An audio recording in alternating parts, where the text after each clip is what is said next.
Mga hayop kayo, huwag niyong sasaktan ng anak ko. Gusto niyo si Leia? Sige, ibibigay ko siya sa inyo. Pero tandaan niyo, kapag may nangyari kay Adrian, hindi na kayo abot ng umaga sa akin.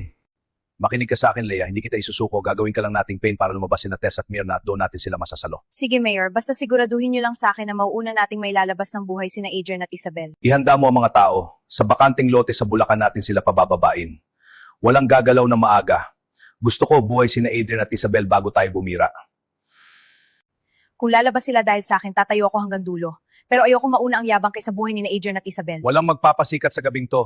Ang uunahin natin may labas silang buhay bago bumagsak ang mga yan. Kumagat ang mayor. Pumayag siyang dalhin si Leia pero sa bakanting lote sa Bulacan ang gusto niyang tagpuan. Ayos yan. Walang usiserong tao ron at mas madali nating mapipiga ang gusto natin kapag wala siyang matatakbuhan. Narinig mo yon? Ililipat nila tayo, ibig sabihin may mangyayari na ngayong gabi. Sana maunahan sila ni ate at ni Mayor kasi pakiramdam ko kapag nakaalis tayo rito, wala nang sigurado sa susunod. Kapag nagkagulo ron, huwag niyo kong unahin. Sina Adrian at Isabel ang ilabas niyo.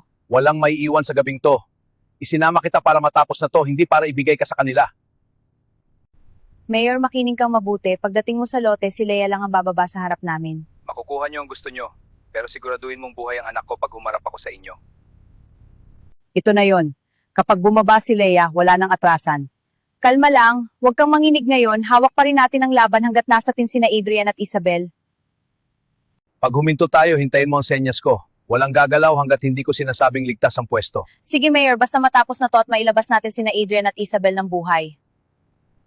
Pagbukas ng pinto, wala kang gagalawin na hindi ko sinasabi. Kukunin natin sina Adrian at Isabel, tapos saka babagsak ang mga yan. Sige, Mayor, basta mailabas lang natin sila ng buhay.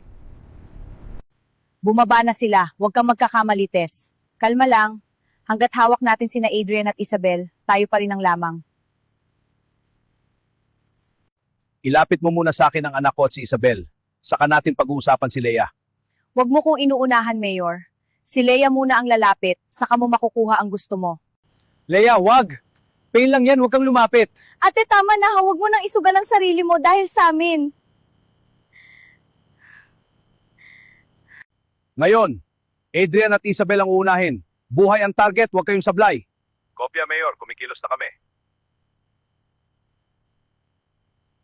Tess, teka, huwag mo kong iwan dito! Papa, nandito kami. Si Isabel muna, ilabas niyo siya.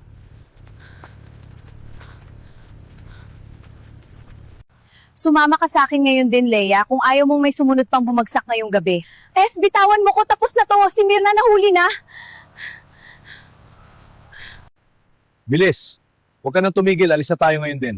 Hindi ako aalis ng luhaan. Si Leia ang baon ko palabas dito. Papa, si Leia kinuha ni Tess, huwag niyo siyang pabayaan. Hindi ko na nga kayo binitiwan siya pa kaya. Hahanapin ko si Leia kahit saan siya dalhin. Akala nila tapos na. Hindi pa nila alam, mas masakit ang kasunod kapag ikaw na mismo ang hawak ko, Leia. Hanggat buhay ako, hindi mo mabubura ang mga kasalanan nyo. At mahahanap ako ni Mayor.